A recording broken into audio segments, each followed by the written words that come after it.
Okay. Yes. Did you have something you want to say, or? Mm-mm. Okay. No. Before the council gets together, is there anything anyone wanted to do? Any interactions with NPCs? Yes. If I recall correctly, both Keen and Jerick are going to Keen's place. So Jerick can talk to Kip, and Keen can talk Okay. to Olivia.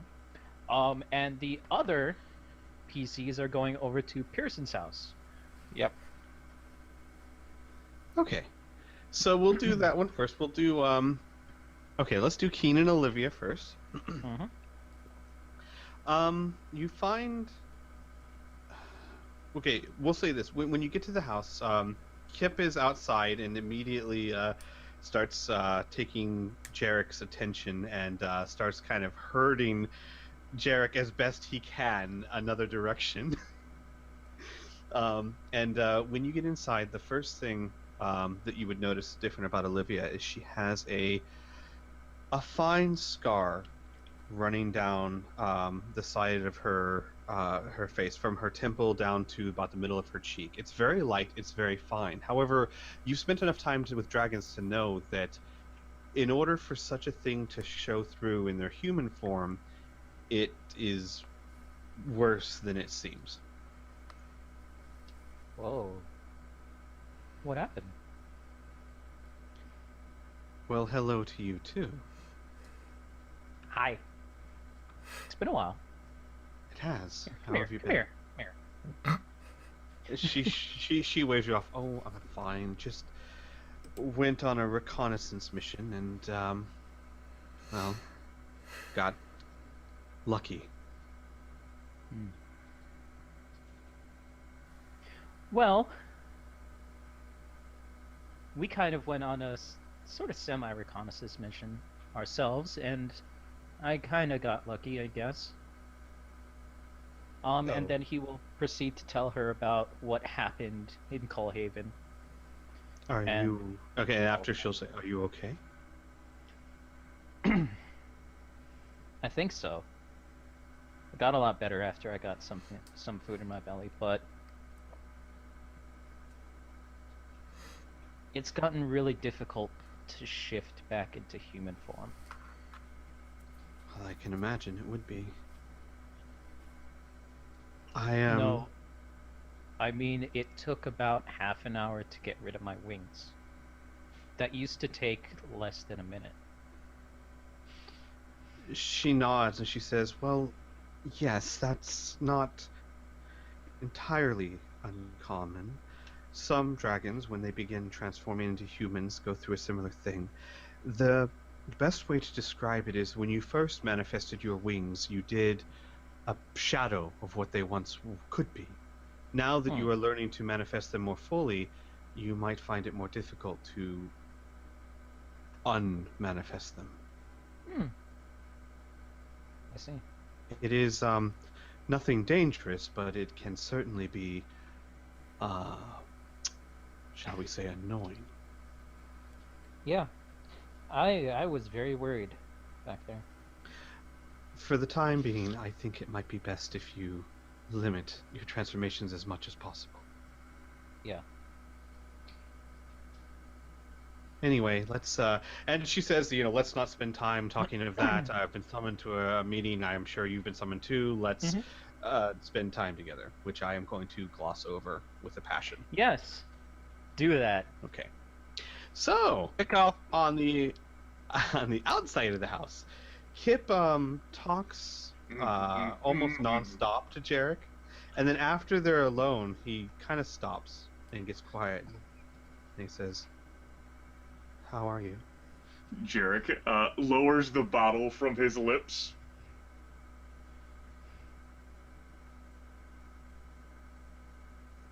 Leans in. Let's walk a bit further. Kip nods silently and walks further. So,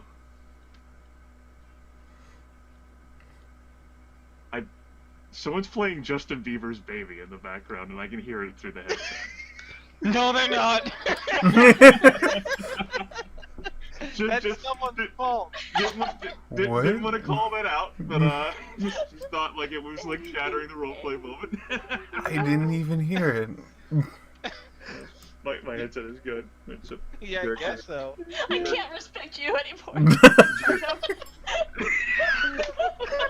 You can't look at me. That was a joke video. I don't listen. Oh god. Jerick says, "Well, suppose it would be rude to answer a question with another question. I'm sick." Oh, I can feel it settling into my bones. I know my body well enough after all of my exposure to horrid elements. I'm certainly wise enough to see the effects changing on my body. It would be a matter of time before I would be affected as those we have discovered who are sick as well. Some of them have progressed further than others. Whenever you bound into the courtyard, you may have seen some of them. Now, my power is indeed legendary, and considering what I have been cursed with, I don't think even that could kill me. But it has affected me. How are you? good. Worried, but good. I'm not sleeping well. Oh, what troubles you, Kip? I keep... And then he kind of pauses and says, that night where we went off together, that lich, the things he said, the way, I can't stop thinking about it. I should be stronger than this, but I can't stop. Jerick's eyes glisten over a bit and he like zones out. So what troubles you specifically about his words, Kip? I don't want you to become the next Lich King. I don't want to lose a friend like that. Kip, that is beyond any of our capabilities to effect. The Lich King's death and subsequent revival has passed the curse on to me. I am its bearer. In time, my body, I imagine, will fully desiccate, and the powers will manifest more blatantly. For now, and I think for the foreseeable future, I will not exude an aura of death and desiccation as Theoden did. Why the realm of Shadowhold turned into such a blight. But should I continue to exist, that too will happen to me. Kip shakes his head and says louder and angrier than expected, "No, I don't accept that. You're smart, Jerick. You always remind us how smart you are. Find a way. Stop it. I won't accept that." Jerick says, "What would you have me do? Pass the curse on to someone else?" I don't know, Jerick. I don't know. Just fix it. You've always found a way to do it. Just fix it. The best solution I see, Kip, is my death, which might very well occur within the city of Whitebridge. I don't know entirely what will happen to the curse should I fall, but it might very well end there. And no more land would have to be cursed.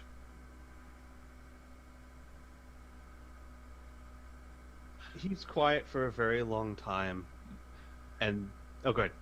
Then as he's like, that might end up being for the best.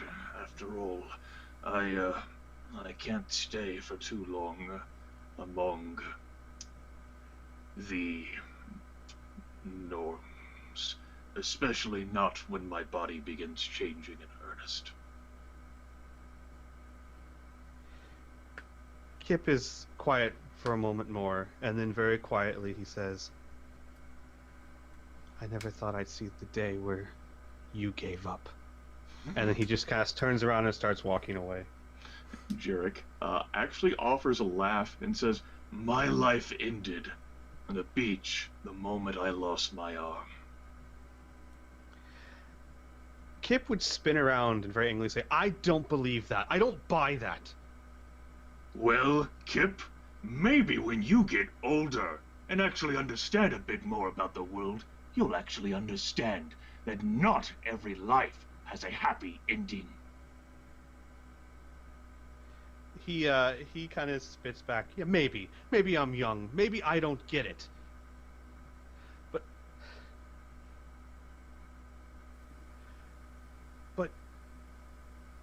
And then he kind of just stops and sits down and kind of shrinks his head. Jerick will slowly walk towards him, closing the distance that Kip made. And he goes, but not you. Not your life. Not like that. Jerick sighs and says, look, Kip, I'm not a good person. I should have died long ago when I was a kid. I have the opportunity to contain this horrid monstrosity, and I plan on devoting my time to doing that. I would prefer that I am the one to bear this power and responsibility than shunt it onto someone else. Besides, were I to somehow fix it, I would lose my identity in the process. So much of who I am is based around this. And Jerick sort of like gestures all over it himself. I wouldn't know where to start if I wasn't like this. It's for the best, I think, for the people all over that someone competent hold this power in. Kip says, everything you just said is beyond me. I don't know or care about what is best for the world or what competent person needs to hold what stupid power. Just... And then he just kind of shakes his head and then actually takes a few steps away and starts flapping his wings. And Jerick calls back, you don't care about that. You just care about me. And with that, with a growl, Kip takes to the air. Jerick stares off after, and then looks down the wine bottle and says, he did an absolutely terrible job of making sure that I didn't interrupt Keen and Olivia. Like looking back at the...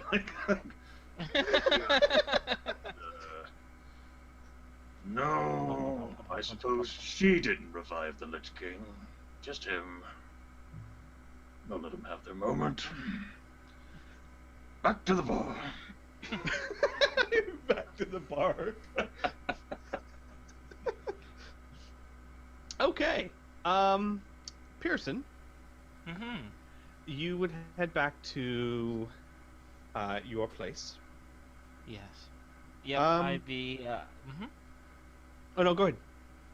Well, it's not technically our place, but the place where Carl and the kids are staying while in Sunset Tower, yes. And, of course, I have Finn and Cole along with as well.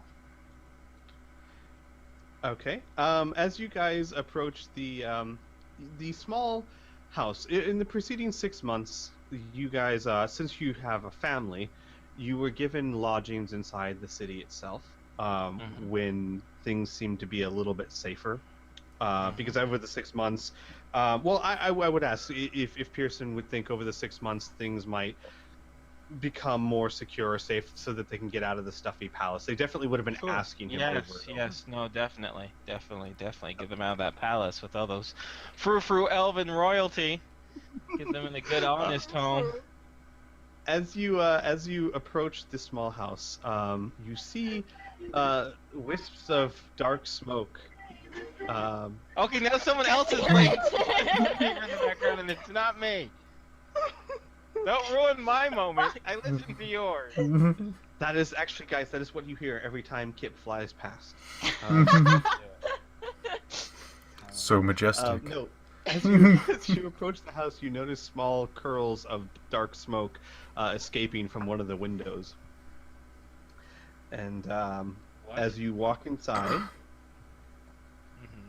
Well, actually, I should just stop there, because you guys might react or whatnot. So, yeah. Yeah, there's smoke coming from the windows. They're not going to just calmly walk inside. They're going to kick down the fucking door and make sure everyone's okay.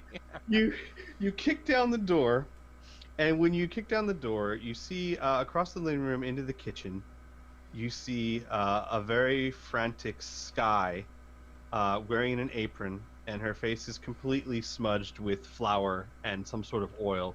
And your oldest daughter is saying, no, take it off, put the water in there. This guy's like, I did put the water in there.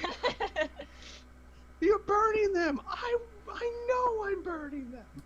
And but nothing's on fire. They're just nothing's on food. fire. The food is burning, and you see Carla in the other room, quite worried, quite content, looking at the two of them and smirking. I see. Well, what did I walk into here now, huh? Pearson says with a bit of a smile. Your oldest would turn around, Daddy, and run and give you a hug. Skye would blush fiercely and start trying to rub stuff off her cheeks. And Carla would get up and start. Skye thought that she would try to cook us lunch. And noble idea. And then she kind of just leaves the rest hanging. Well, you know what I think about nobles, hon? Pearson says with a smile. And Pearson will gather up Danielle and Samantha and ask them to go play with their Uncle Cole and Aunt Finn if they want, if we're fine with that. Yeah. Because I have to talk to their mom for a little bit. Yeah, come on, kids. They would go, and Skye would say, do you want me to go with them? To watch the kids. We'll have words. Yeah, well, you go with... You haven't seen Finn or Cole in a while either. We'll share some words before we depart. We might be in town for a few days anyway, but I want to talk to Carla alone. Skye nods and ushers the kids out with Finn and Cole and closes the door behind her. Okay. So I don't have a really long lovey-dovey thing, but Sure. I have a few things in character to say if that works. Sure. Sure, and it might get a little sappy, but whatever. Roleplay, bitches, deal with it. I will deal with it, I'm sure. Sometimes I like feeling like a princess. Sounds like you're the one who's self-conscious about it, and for once, just get on with it. That's because I am. Okay, I shall. I'll take your advice, sir. So, Pearson will start, and he'll say, you know, it was 13 years ago last month when, the bards called the last night of the kings, but both you and I know exactly what had to be done. You were pregnant, and both you and I were under threat from my old gang, and I had to go out one night and take care of things to make sure we'd be safe. I'm afraid I'm gonna have to do that again. And Pearson will give the big bag of like 4,000 gold, Cullhaven gold, over to her, and he says, now don't worry, I'm not one for sappy goodbyes, but you need to know the truth. I'm sick with a disease that might kill me in about 2 weeks. But before that happens, we're going into the lion's den, and we're going to find a cure and put an end to Azale once and for all. You know, Carla, I am going to fight tooth and fucking nail to come back, to see your wonderful face again, to raise our kids together like I promised when we got married. But, you know me, I always have to think of the worst case scenario. So, we have a few more days together, but I want you to know that my mother gave birth to me, but when I met you when I was 23, you gave me actual life. And I've been grateful for that every single day of my existence.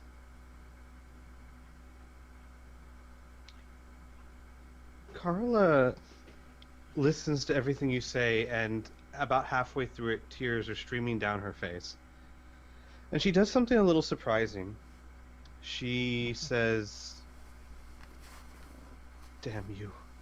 And then she slaps you very hard, and then kind of falls against your chest, like collapses, and through tears says, "Damn you."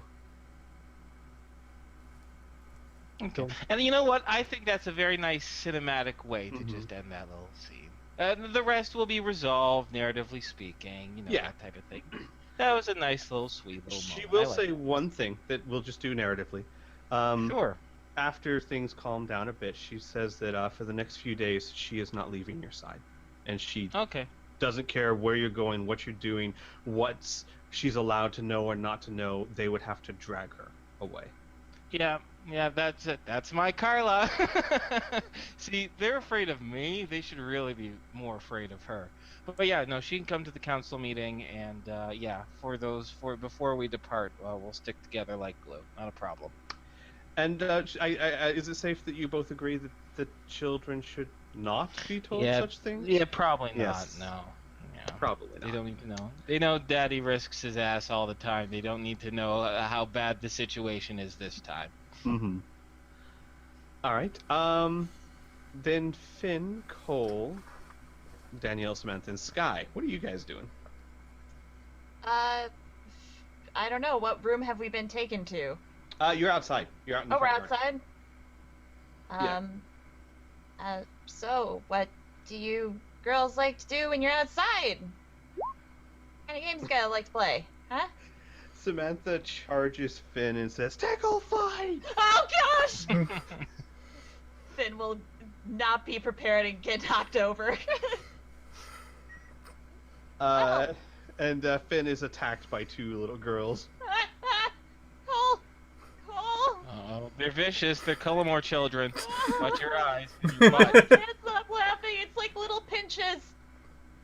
It kind of hurts, but it's kind of adorable. Okay, girls, enough. Finn jumps up and dusts herself off. All right, that was an interesting game. Why don't you try tickle fighting Cole? They look at Cole, and they look at each other, and then they slowly shake their Oh, then come Cole on. stops standing and actually, cross-legged sits on the ground. And then Danielle's the oldest, right? Mhm. Inferno? Yep. Okay. Danielle says, No. Auntie Finn. Samantha's the eldest. She's 12. Samantha's the Danielle's eldest. the Okay. youngest. She's 8. okay, Right. Samantha would say, "Auntie Finn, is it true that you're from Lutheran?" What? Where? The Wait. High Elves. The High Elves. Oh, you're asking if I'm. How do you even know about? Well, I guess you're old enough to know about that, huh? She's How old like, are you? I've Like been reading about it 10, all. I've been 7? reading about it for months. It sounds so amazing. I've seen. I've heard about the cities and. Well, yeah. I mean, sure. It's nice there. There's definitely a lot of really pretty things to look at. Yeah. She begins jumping up and down a little bit, like rocking back on her heels, and she says, "Auntie Finn, would you take me? Mom says not until after winter, but after winter, maybe when the spring comes, could you take me?" You know what? Sure, I'll take you.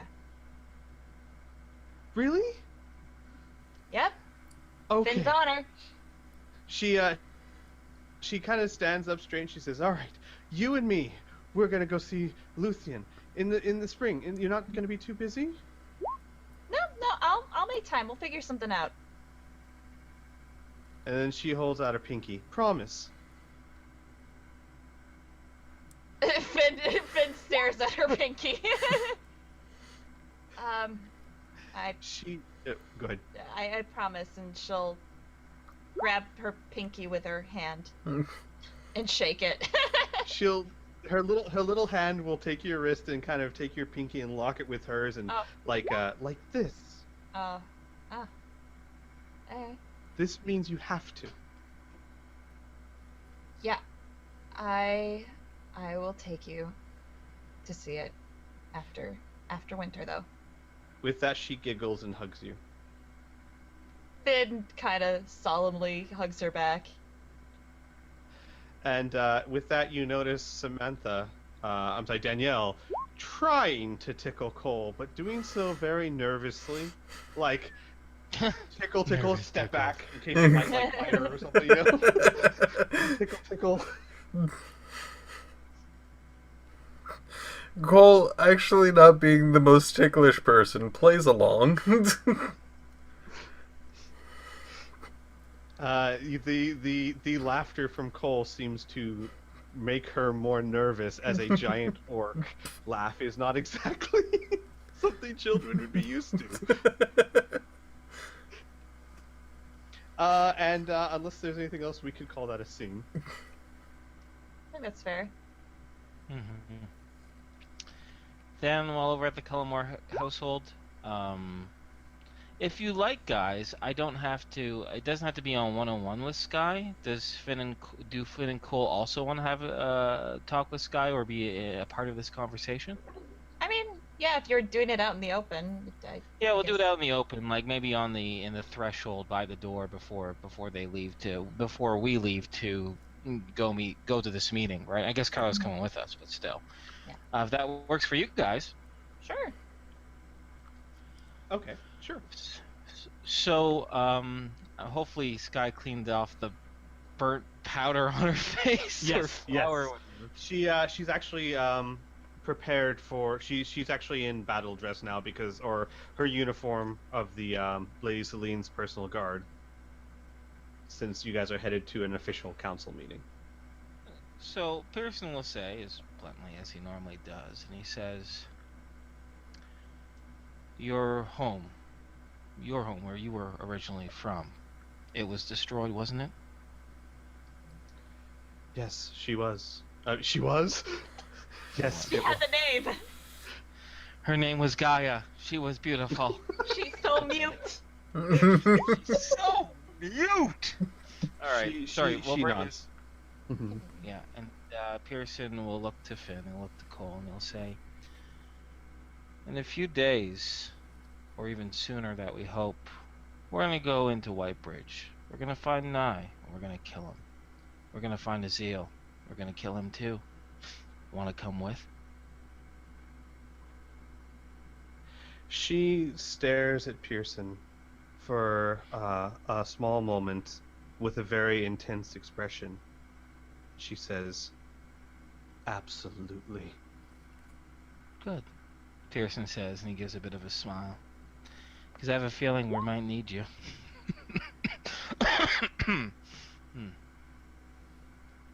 She nods and she says, I failed when it was my turn. I would be honored to at least help you succeed now that it's yours. Good. And with that, she oh, sorry, go ahead. No. I said that's it for me. That's it for me. Okay. She looks determined, but also happy in a sense. Her eyes sparkle. We'll say that. Cool. Oh, and before we completely depart, Pearson will tell Finn and Cole and thank them, which is very rare. Pearson doesn't say a lot of thank yous or anything like that, but he'll thank them and say that he probably couldn't have gone back home in his mind state without some help. So he's very glad that they were there. Finn will nod at that. Mm-hmm. Cole is stone-faced. I'm not quite sure if all of that registered to him. That's okay. That's okay, buddy. All I know is that you can snap a Noel's neck like a twig, and that's fine by me. I'll give Good you a slap times. on the side. As you guys approach the council chambers, you pass in the hall. You pass a very familiar two faces. A young man in a Coalhaven uniform, who you recognize as the squire that joined you briefly, who Jerick actually saved from. Intimidated? You see him dressed in rather stunning Coalhaven uniform, and in his arms he is carrying a small 3-year-old girl who is the soon to be, one day to be queen of Coalhaven, and she is pulling Queen his Leaf Eater? She's pulling his hair as they walk past, going, "I want ice cream!" And he's like, "Yes, my lady, we're going to get ice cream." And then he looks at you guys, and his eyes are one of such, like, "Help me." Sorry, we gotta save the world. She's all Finn yours. waves a little bit and then walks on by. It actually appears to gonna be like, it's a lot better when they reach 5. Cole stops and turns to the man walking past. I really hate council meetings. You guys think I could do this instead? Do what instead? Help this gentleman, little girl. Fuck it. Oh, God's Go for vigorously. it. Cole, if it's any consolation, it probably will be the last council meeting we'll have to be a part of. Here's I don't hoping. think it matters. We can film in on the details. Let Cole have this. Okay, yeah. Go nuts, Cole. Oh, thank God. Thank the Squirrel King. And with that, he's Speak no very, human. the squire very carefully, very gently puts the little girl in Cole's arms, who has stopped moving and just stares wide-eyed at the giant orc with her mouth open. Cole has a smirk, very toothy one, because of him being an orc and all. He goes, "You said you want ice cream?" She nods, her mouth still open and eyes wide. "Are you ready to move?" She nods again, a little less sure. Cole winds up and then does a brisk run You throw out.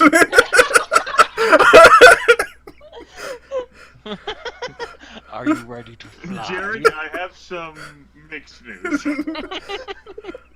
See, she wanted ice cream, Jerick.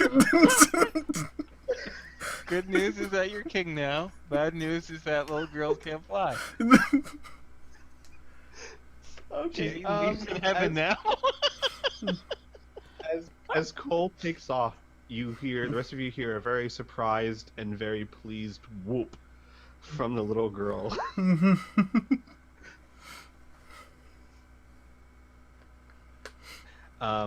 And with that, everyone starts gathering in the council chambers. Jerick, I know you were headed to the bar. Do you intend on getting there early, on time, after? Let's see, from the bar to like the stable to like hang out with Heinrich for a bit, and then Heinrich will eventually inform Jerick of the time. Jerick will be, Oh, right, meeting. I can't go like this, like start like haggling with the horse to try and get out of the meeting. The horse will just stare at him. Because it's a horse. You are the worst, Heinrich. Heinrich will nod. I don't go covered with gourd, everything's still not just like a. I'm not going to see the queen. Don't care. I'm gonna open up a winery tomorrow, Heinrich. The horse will nod. Jerick will like stalk off. Jerick, as you approach, or as you head back towards the tower, you see Cole at like a dead sprint with the little queen on his shoulders, holding onto his hair like reins.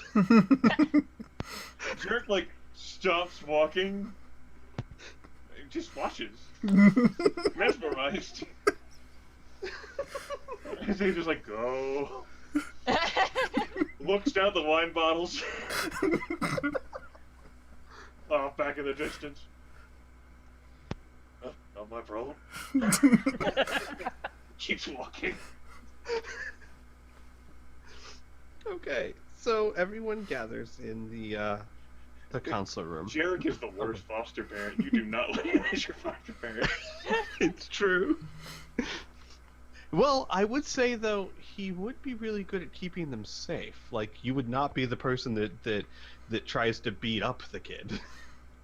Probably not. No, then So I you're a turn better you, bodyguard. I turn you You're a into better bodyguard. undead, and then and then that happens. Yep.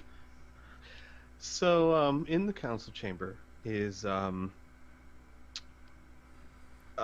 collection. Someone comments. One of the attendants there comments that it is a collection of the most powerful people in the land, and probably one of the greatest collections of rulers ever seen. They got King nothing on my wife. King Bamgalir with his Mhm. oh go ahead. No, I'm done. King Bamgalir with his retinue is there. The three golems are there as well. Kip, Olivia, and several other dragons, all in human form, are there. The new orc chieftain is there as well. Olivia, I already said Olivia's there. The queen and Lady Celine are of course there as well. And with Jerick's presence, the regent of Coalhaven has arrived. And like I said, someone comments that never before have so many important people been in one room. Did you say that Theoden and Celine's father was there? Not yet. Ah. They, that's only Someone's because- already heading the script. Someone's about to sober up very quickly. No, no. I said not yet, only because I had forgotten to mention them. They are sitting there as well. Theoden is to the right of Lady Celine, and her father is to her left. And as everyone gathers and sits down, and Lady Celine stands up and she says, "You have all been briefed more or less on the problem we face. They have, well, and she'll go into an accounting of the current predicament in detail. Mhm. And she says, we have been discussing our best course of action, and we feel it is the following. Our champions need to confront Azil. They need to get into Whitebridge. But we don't expect them to confront him alone. Olivia," and she points to Olivia, and Olivia would stand up, and she says, "Some days ago, Kip and I flew reconnaissance over Whitebridge, trying to find more information about this barrier around the city. We got close enough to see that it seems to be emanating from two towers inside the city. They are new. I have never seen them in Whitebridge before, but the city itself is completely transformed. They are tall, they are black, and they seem to be emitting the barrier. I believe that if one were able to get inside the tower and destroy it or something, if you could somehow take down both towers, the barrier would fall." And with that, she sits back down, and Lady Celine stands back up. "It is our intention, if everyone here agrees, that we are going to all engage the enemy in the greatest battle the world has ever seen. We are going to draw their eye towards us, so that the champions have a chance of sneaking into Whitebridge, lowering the shield, and allowing our strongest warriors into the town. While we attack the town and cause chaos, perhaps it'll draw an opening for them to take on Azil." I love this.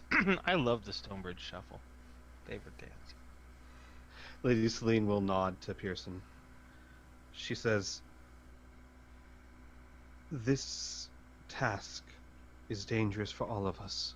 Many lives will be lost, as there's a reason you all know we've been in a stalemate, and to break that stalemate on their terms will cost us. But we don't need to win, we just need to buy time. More so than that, the strongest of us won't be partaking in this battle because we cannot afford to spend our strength on a diversion. For you, the champions, walking into Whitebridge as you are is tantamount to suicide. We've been discussing a way for you to perhaps infiltrate unnoticed, and you may not like it." Come on, I have 2 weeks to live. What's not to like? You see a hand raise. Actually, the doctor, I think I have a way of extending that to a month. Pearson, I will talk to you later. Mm-hmm. Either way. And with that, No, I was just going to say, either way, 2 weeks or a month. Well, how bad can the news possibly be? Or the suggestion, at least.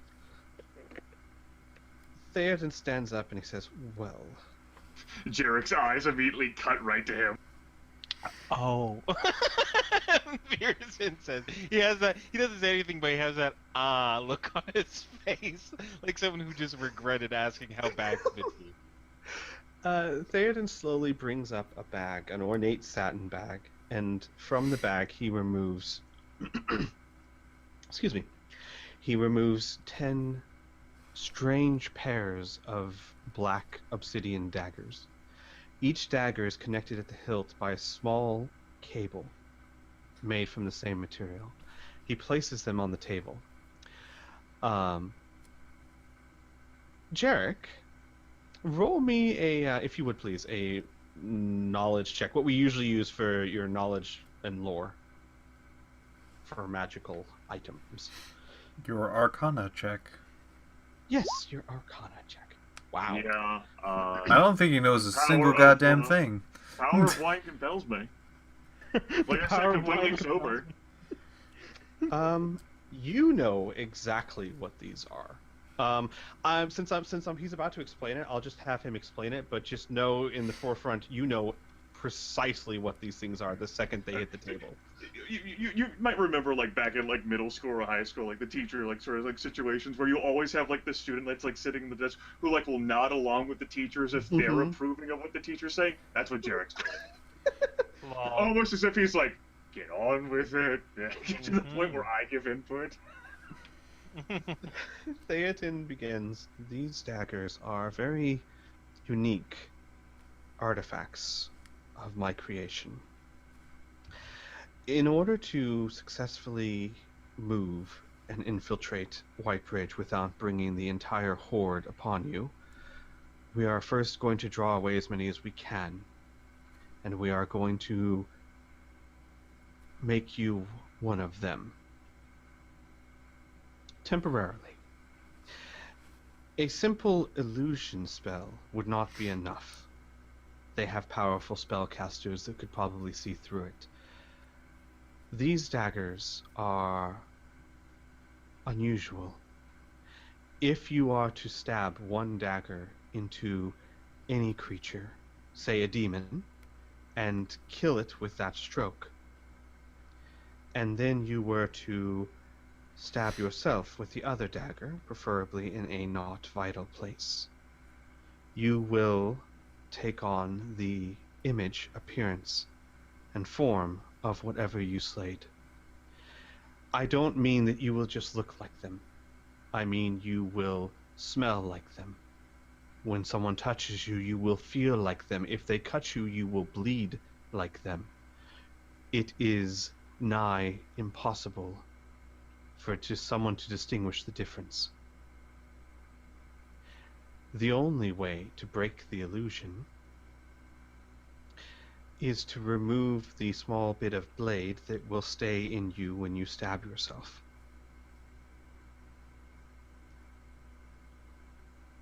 And with that, he sits back down. He did say stab ourselves, right? I didn't mishear that?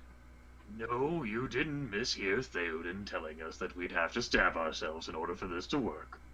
Oh, okay, good. Just want to double check. Mm-hmm.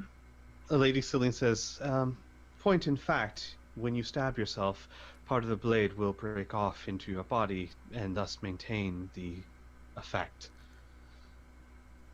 But where you stab yourself can be anywhere, your shoulder, the upper arm, somewhere where it will not do much damage, and you don't have to stab yourself too deeply. Oh, well.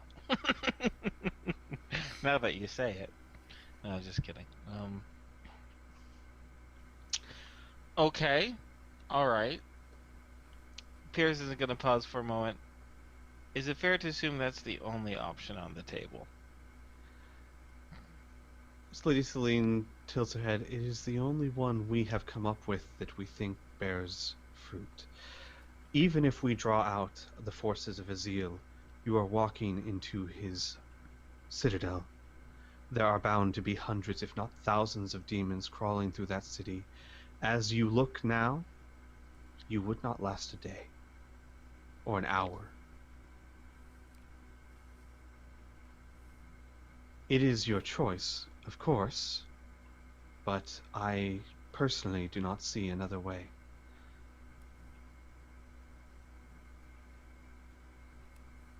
Okay. Perhaps we should finish telling you the plan before you make your choice. Mika, and with that, Mika would flutter up to the table. Oh, Where's now Mika? Jerick has really been triggered. Oh, go back to fucking From like Necromancer Theoden Tumblr. to like his neck like tilts up, and his eyes, which are already like narrow daggers, are like thin slits.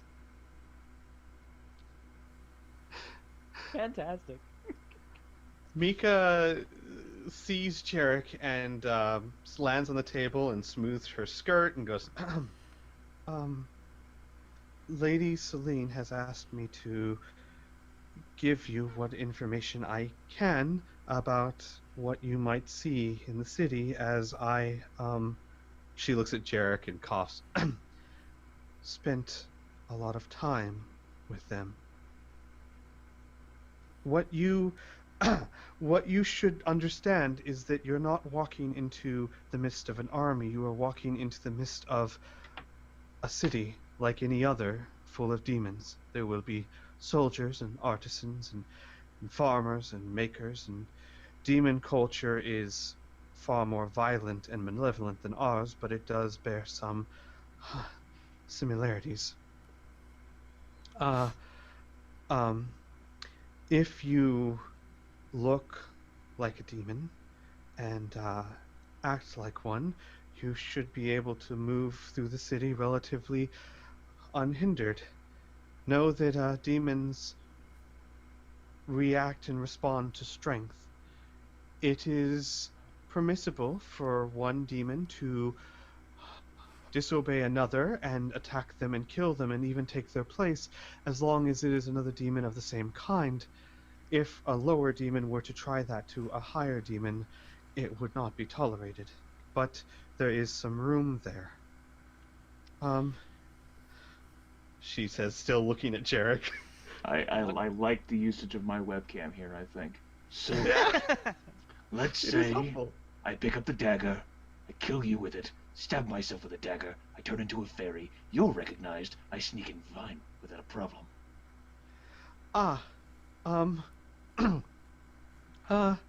Unfortunately, Trip is still somewhere there, and I would be recognized by any of the high demons as a traitor, and I don't think that would be the best disguise for you. Oh, She takes a step back. I just want to help. Pearson will pause for a moment and he'll say, what's the highest level demon that we could pass off as? She looks to Thade and looks back. From what I understand, the spell on the daggers are absolute. You could use one to kill even one of the lieutenants, and it would be hard to tell you apart aside from your actions. But know that the higher the demon whose form you take, the more attention you will draw to yourselves. The lower the demon form you take, the less power you will be able to use to manipulate your way through the town. I see. Okay. Now, forgive me. I might have had a brain fart. This is me out of character, by the way. Mm-hmm. Have we talked about getting past the barrier just yet? No, not yet. Okay, good. I know we've been talking about what to do when we're in there to disguise. I get that, right? I was so terrified that I somehow fucking blanked on us getting past there. So then the next thing that Pearson will bring up is to be like, okay, so we have a way to disguise ourselves, but that won't help us if we don't know a way to get in past that shield. Any thoughts on that? Amika would say, I have never seen them use a shield such as this, but from Olivia's reports, soldiers moved in and out regularly through the front gates. I'm sure there's other ways, but perhaps if you are disguised, you could walk right in. I think. I'll be honest, I'm not sure. You might have to improvise when you get there. Okay. Alright. Easiest way to be let in is to just go through the front door. It's true.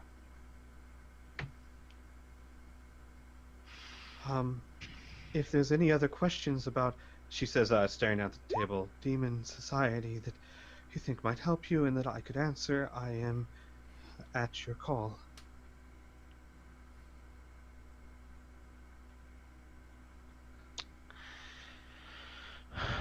Pearson will pause for a long moment, and he'll say, have you been in contact with Trip since everything has happened? As she begins to speak, Finn gets up and starts to leave the room, at which Lady Celine says, Finn, this pertains to your future. I know it does. She's not stopping. Okay. Jerick's eyes finally go off of Mika and like slowly twist to follow Finn out. And then like everything comes together in his brain. Really? Can you lock eyes with me and let me know if there are special telepathy powers? Because I have no idea what's going on. Jerick will not do that. Oh. Such an IT. Lady Celine will say, Glad you well, like that. I'm sorry, Pearson, I believe you had a question.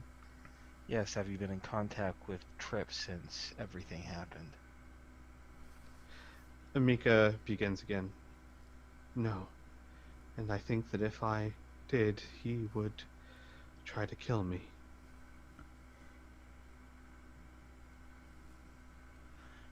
Okay. She pauses, served my purpose. I am of no more use to them. Okay. Then I have one last request to ask this council of powerful people. Worst case scenario. We all go in and we never come back. You all have one more charge. My daughter, Samantha, is the only other wish chosen. Well, what's the term? Not chosen one, but Champion. champion. Or like wish, like the person who can like utilize the stone or some shit. Exactly. Yeah, she's the only one who can utilize the stone. Yeah. She's the only one who can utilize the stone, and since I'm the only one who had any children, she's the closest thing to a champion. You have to promise me you'll do your best to protect her and make sure she survives long enough to get strong to give this world one more shot. Lady Celine slowly nods, and she says, over the past few months, our gnome allies have been creating a tunnel to Windfall Isle. Before we start this attack, all the non-combatants that we can will be moved to the Windfall Isle and will activate the shield that my researchers inform me is ready. We expect that when we start the attack, Azil will retaliate, and we feel that is the best place, the safest place for them. Your daughter will be one of the first to go. Good. Okay. And it's not just a selfish father from, a Jerick protective looks over father. at Pierce and says, "You want to leave him one of the stones?" Yeah, that's a really good idea. We're only gonna need one, right? Lady Celine... Oh, go ahead. No, you go for it. Lady Celine nods. It will be as you say.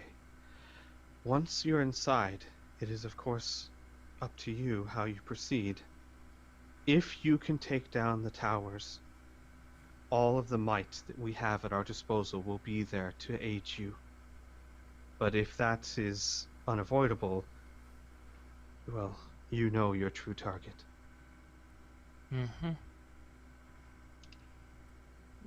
Jerick will stop glowering at anyone long enough to pull out the wish stone that he carries, Cole being the other person, and use Mage Hand to roll it into the center of the table. There we go. There's our backup plan. Theoden... This'll work, though. Sorry, go ahead. Theoden, in a less calm voice, or less meek voice, I guess, say, I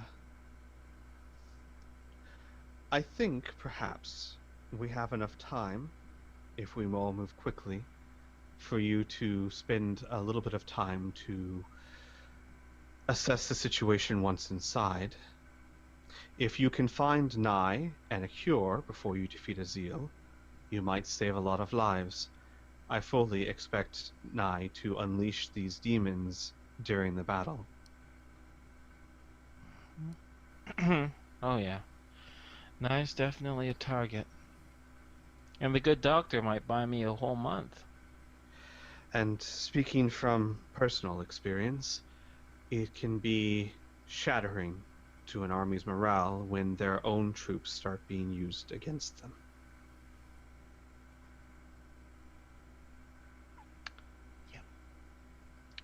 Is there any other business, perhaps? I got nothing else to put forward. Oh, yeah. One other business, which is basically how we should best proceed to get you your disguises. There are two options we see, and of course they're always open to more ideas. The first is that you are there when the battle is joined. There will be no shortage of targets there. However, in the chaos of such a battle, it could prove difficult to break free of it and still keep your lives. The other option is Falcon Keep. It is the most isolated outpost of the enemy. We've also had reports that Lieutenant Gov is there.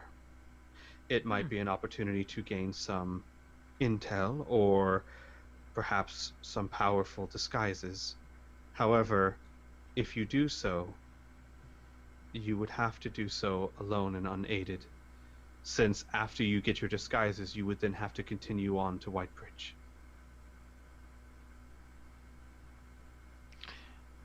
Out of character, refresh my memory. Who's that guy?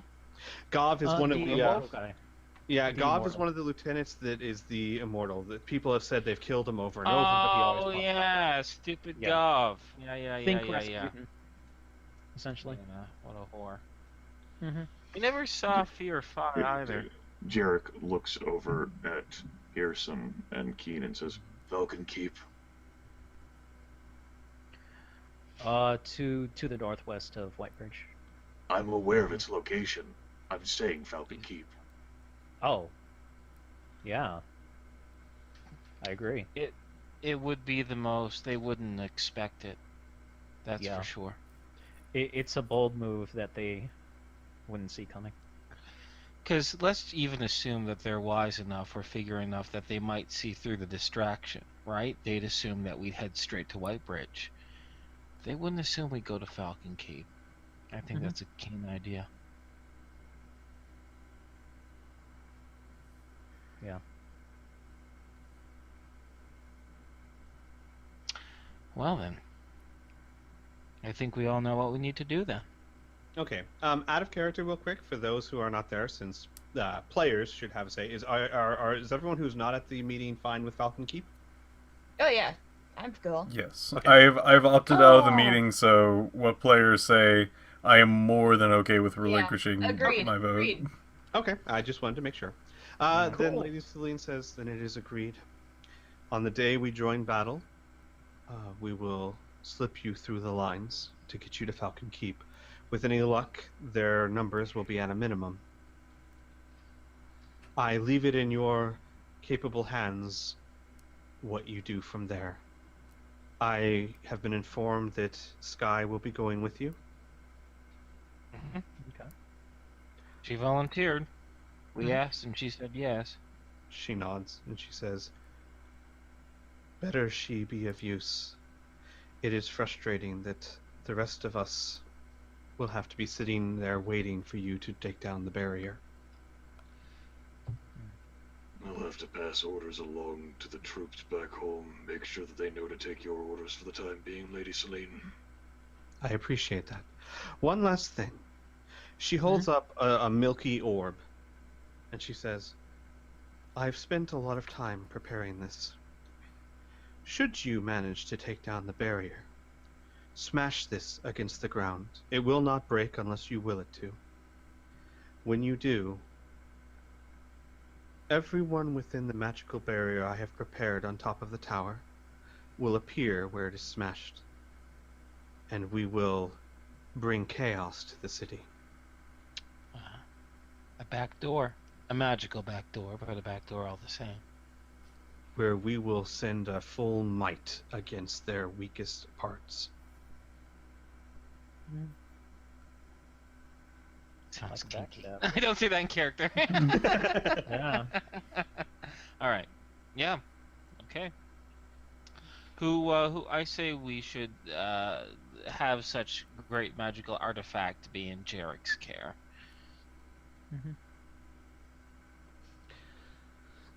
Okay. If you guys want, we can go ahead and end the session here. So you guys have Okay. have the week. You have a week. But Okay. Go ahead. okay, I just have one. It's really, really important. I just need to know how Cole and the little queen made out. Just kidding. Actually, I'm by joking. this time, she is calling Cole her noble steed. Oh, that sounds about right. You see the harm in allowing this girl to continue to believe such things about orcs, right? She needs Yeah. to be in her place. You're right. She You have a eats fucked up version of- leaves. Yeah, but no, it's true. This is how racism starts. Uh-huh. Yep. I'm not gonna take that Not shit. good. Or it's a 3-year-old having fun. One of the two. Well, One of the two. racism. This is a social. Yeah. experiment. Racism is fun. That's what we've learned so far. Okay, so out of character, we have 2 weeks, so we have until Thursday after next. Two things. One, you guys have gold to spend. I would suggest you buy like you might not get a chance to buy again. Okay. And Fair enough. I gave mine if to you my family. guys want, this is up to you. I can decide this if you choose, but you can have the choice if you want to as well. You can choose who's waiting in that magic circle in case you take down the barrier and smash the orb. We fucking liberate the shopkeep of Falcon Keep, and he like immediately opens up his door. What are you buying? What a sad. We We just blind. rescued you. Man's gotta make a living, you know? Is that from Resident Evil Like 4? fucking excuse me. Yes. Yes. Like every other game, why are you selling me my own equipment? 'Cause reasons. Reasons. You know I'm here to save the world, right? Just give me the goddamn sword. It is up to you guys. If you want, I can just choose who would be in that little party. But if you want to have a choice of who's there, it is completely up to you. Good to know. We'll let you know. I, for one, I want to kind of leave it up to you, but I appreciate the input Okay. for sure. It's good to know. I will leave it up to you, except I would like one person to not be there. I do not want Kip to be there. I will say this: if you don't want Kip to be there, Olivia can't be there either, because he will. I will say this: if she's there, he's going to be there, and I don't think anyone would stop that. But I only have one resurrection spell. I'm just saying. You can Pick who you love more. You know what? I've solved this. We only need to send one person. Carla Cullimore. Straighten them all I out. have a few ideas for people to put in the globe that I'll tell you, Squeak. Sweet. Okay, sure. It'll be Heinrich is coming for sure. Yes, Yeah. the Mad Steed. The Mad Steed? That's Yes. a cool nickname. This will also be fun to explain to Finn and Cole after the fact, as I fucking glare and sneer at Theoden, fucking yank the daggers off with mage hand. Let's go fucking turn this. Oh yeah, by the way, we have to stab ourselves.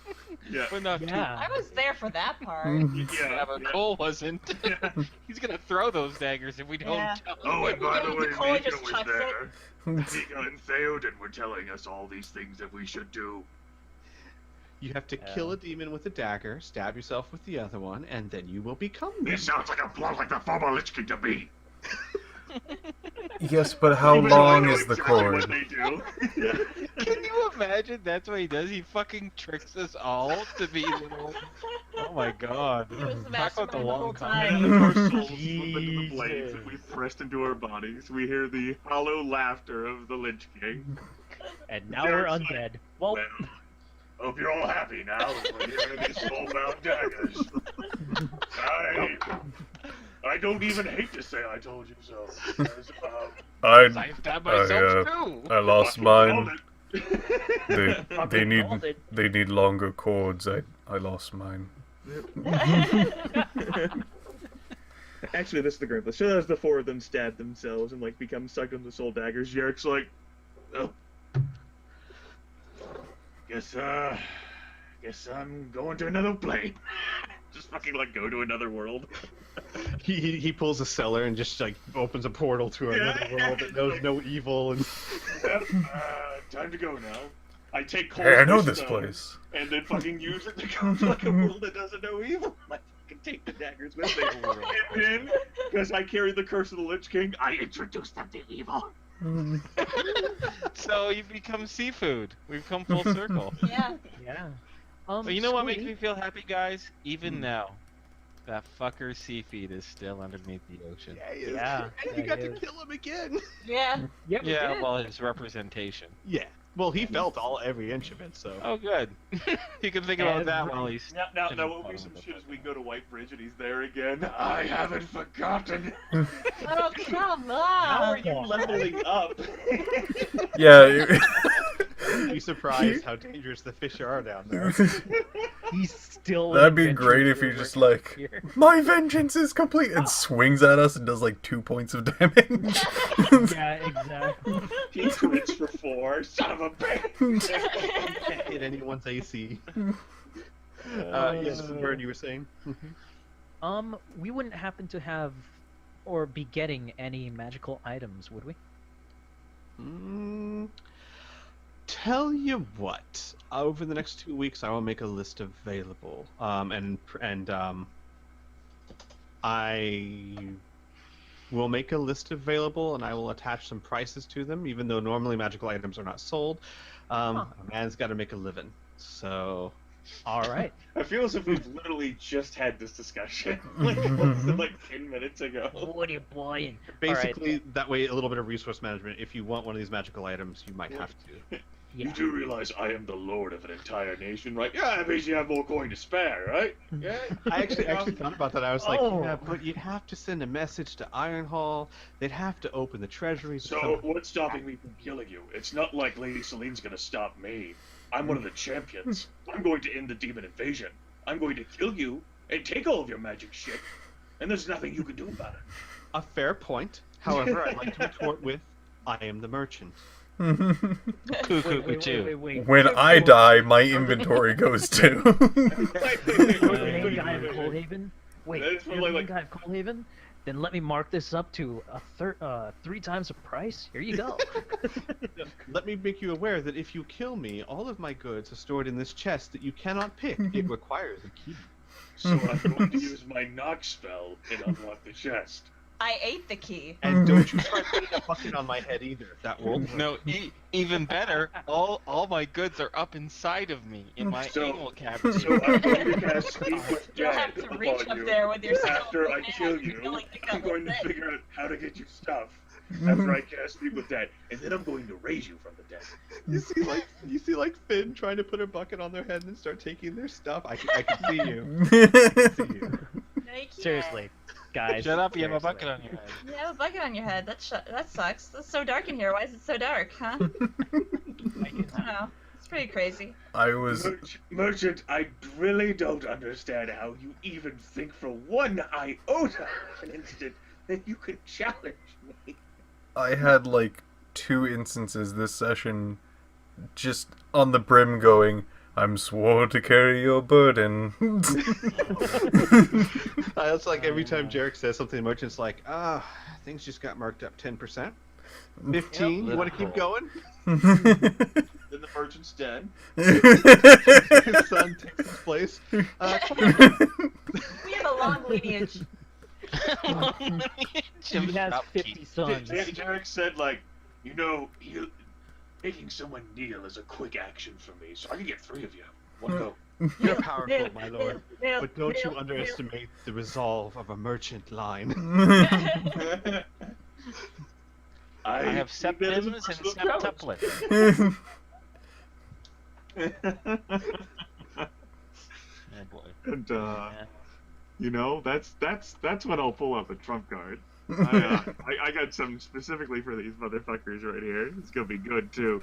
You see, now, not too terribly long ago, there was a certain individual, mad stranger, who gave Jerick this unused thing of like activating and utilizing power to unlock his potential. Now, Jerick's never used that up to this point.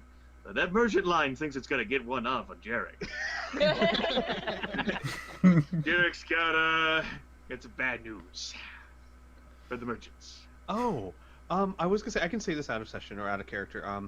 When the doctor said he can extend your lives to a month, what he's going to do is he's going to give you guys several potions, and he's going to give potions to the group because Jerick didn't take a test, so he's not ruling anything out. Yeah. And here's how it works: if you take, and it will be mostly flavor text. If you take the potion every so often, it'll delay it. If you get staggered, it will accelerate it. And I leave it up to you to choose how to play that out. Interesting. Okie dokie. I'll Under have the fun idea that role-playing if the slowly weaker your die. body is, the harder it is to fight it off. Yeah. Makes sense.